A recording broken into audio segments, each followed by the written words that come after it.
Hello everyone and welcome to StarDrone, a PSN release of a now 3 years old PC game created by Ukraine developers Beatshapers and Orb Games. Built upon a quite unique game concept, StarDrone is also unique in that it is the first third-party release developed exclusively for the PlayStation Move. It can be played with anything else, and there are good reasons for that. Let's check it out. In the game you have to guide a drone flying through levels scattered with the control beacons. These control beacons are what allow you to actually control the direction of the drone.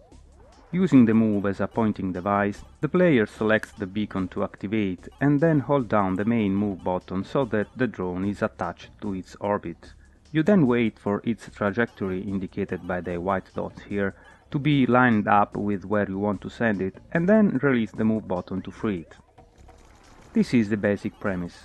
But it actually gets more complicated than that, as missions vary from level to level, requiring to collect stuff, destroy something or avoid something else.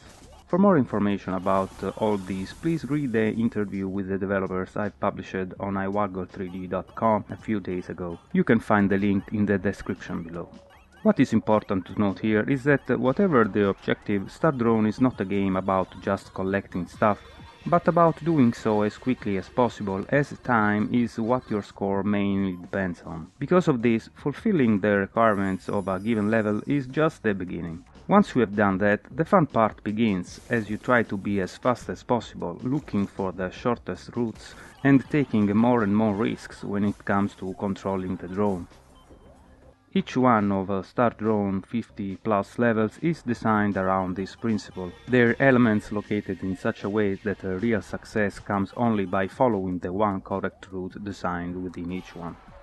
It's basically one of those games where each level has to be carefully memorized via multiple playthroughs, fixing mistakes and optimizing your strategy at every attempt, which is something StarDrone makes less painful than it sounds, thanks to a quick restart option.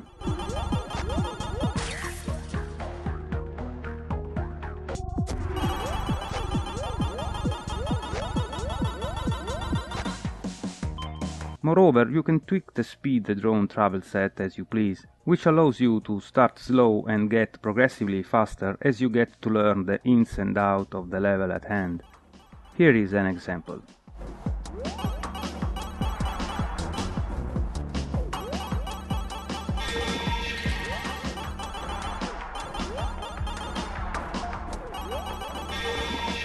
Of course, since time is one of the variables your score depends on, you need to eventually be able to traverse the optimal route at the highest speed if you hope to reach the top of the leaderboards. Now, thanks to the great responsiveness of the on-screen cursor, which is probably the most responsive I have experienced to date, and to the way the beacon selection works, the whole interface allows for an impressive level of control over even the quickest action. Something you could have never achieved with a traditional controller, which is why StarDrone can only be played with a PlayStation Move. The way beacon selection works is also very clever, in that you don't need to aim the move exactly towards the beacon you want to select. Taking into consideration the speed the game runs at, you'd likely be missing most of them. So the way it works is basically proximity based, the on-screen pointer ready to attach to the closest beacon as soon as you hold down the main move button.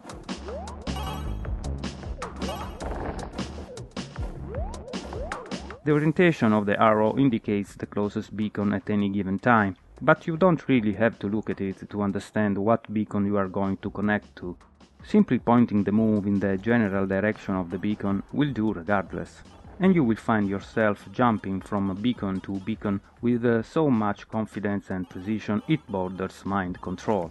The procedure is so effortless, many times you will feel like you are not pointing the move at all to select the beacons, not realizing that your wrist is actually moving all the time. Talking about controls, as you have probably noticed already, it's worth mentioning that you can pause the game at any time by holding down the trigger, which also gives you the ability to explore the level layout. Oh, and the minimap below also highlights the items yet to collect. On a more technical note, it's worth mentioning that StarDrone looks spectacular, running at a silky smooth 60 frames per second consistently. And when the 3D patch goes live down the line, again don't forget to read the interview on iWaggle3D.com, I have no doubt the sense of depth already provided by graphic elements in the back and foreground will benefit immensely. Hopefully it retains the 60 frames per second in 3D mode, as that's a necessity considering the fast-paced gameplay. Anyway, to sum it up, StarDrone is an excellent game to add to your move collection. It runs great, plays fantastically, and more importantly, it's challenging and refreshingly unique.